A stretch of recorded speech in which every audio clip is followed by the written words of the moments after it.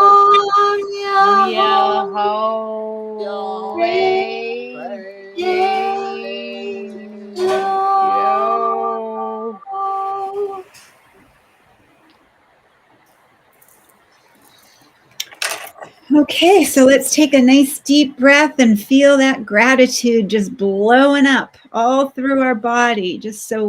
All we want to do is express how grateful we are and how wonderful this feels. And we'll be accompanied by our beautiful bells with Charlie, and we will chant our Om to the beautiful Creator so that we can express our gratitude for everything.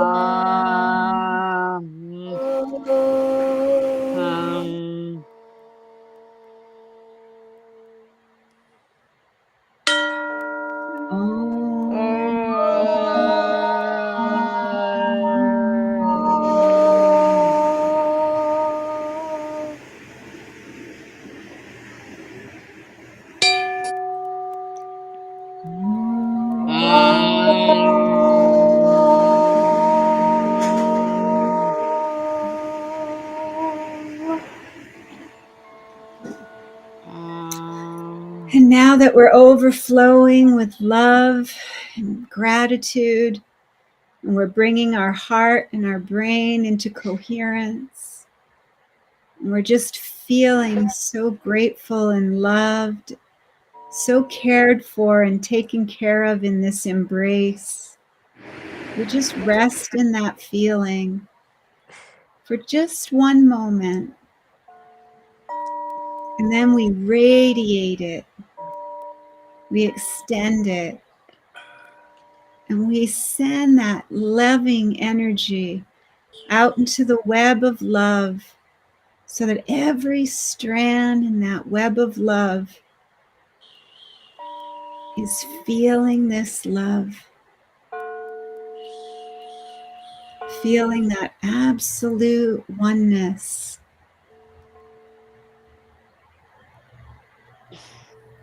Radiating it from our one mind so that the one mind and the one heart come into that one feeling. And then we extend it and radiate it like the sun. Rain it down like raindrops on all life, across all time, space, and dimensions. And we're so grateful. And as we come into this moment again, we will declare what we have done here, because we are declaring that there is peace on earth, right, Christine? Yes, it is. 1, 2, 3. We declare that that there there is is peace on peace earth, on earth, and we we declare declare that that peace begins inside inside of us. all. So it is. I choose to see only See light only and light, only love, love, no matter what. ever and ever. Amen. Amen, amen, amen. And we've been doing this as a group known as the The Peace people for for Peace for peace. peace. Peace. peace. That's right, folks. We're the P's for peace. And we've been doing this now for 1,436 days now. And we have our other Jean here, Miss Blue Jean. Hi, Jean. Hello, Blue Jean. Hello, Boober Jean. Maureen. Hello, Robin. So, She's Angie, my name sister. your I know. name sister. The Boober Jean, yep. Yes, she is. And she's the magic key. Yes, She's she the is. one that has all the energy. Yeah, And Marlene is our miracle key. yep. And Robin is our joy and love, happiness bird key. Mm-hmm. And oh, that's all that's here. I thought Shoshana was here. She's not here today. We love you, Shoshana. Hope to see you tomorrow. And everybody else who is not here and is missing in action, like Teri. So, Teri, And Tracy. and of course, our Gracie, who we're missing terribly, and we want her home. And everyone who's out there in Peeville, we are inviting you to come and join us either in the chat or here on the in the group in the video room where we have Chris, who's our sweet pea, and we have Charlie, who is our magnificent and charming Charlie. And we have Karen, who's our beautiful songstress pea, and we have Auntie Jean. And we're missing Teri terribly, but she'll be here tomorrow. But we need to let you know that Karen is taking a little break for a week. She's going to go visit her mom. Isn't that wonderful? In Florida. And she's going to have a wonderful time. Last year, she had the best time with her mom. So it's going to be the same this year. But anyway, we're going to invite you in song because Charlie will remind me if we don't. So since we have peace there and we have peace here, we're asking you all, Would Why you do like you like me be you me to? too? to? And as you can see, I'm not the songstress Pete. But anyway, so thankful that you all were here. Beautiful that you all came in. Jean, oh my goodness. I'm so happy to see you here. Love you so much, honey. Hope you're feeling better. And Daisy, I know, is all excited. It's not Daisy. Dolly. Dolly is all excited about her new home that she's coming to. Can't wait. And everybody, we would like to invite you to another beautiful peace meeting, and it's every day at 1:11 Eastern Time. And in that time period, it's only for 7 minutes. Honestly, it lasts about 12 to 15, but the meditation itself is only 7 minutes. Charlie was here today. It's a beautiful time, isn't it, Charlie? Yes. Yes. And we all put our energy together and we send out love and peace to the world, especially to our world leaders who really, they're responsible for our peace in a way. So we send them love and strength that they will make the right decisions.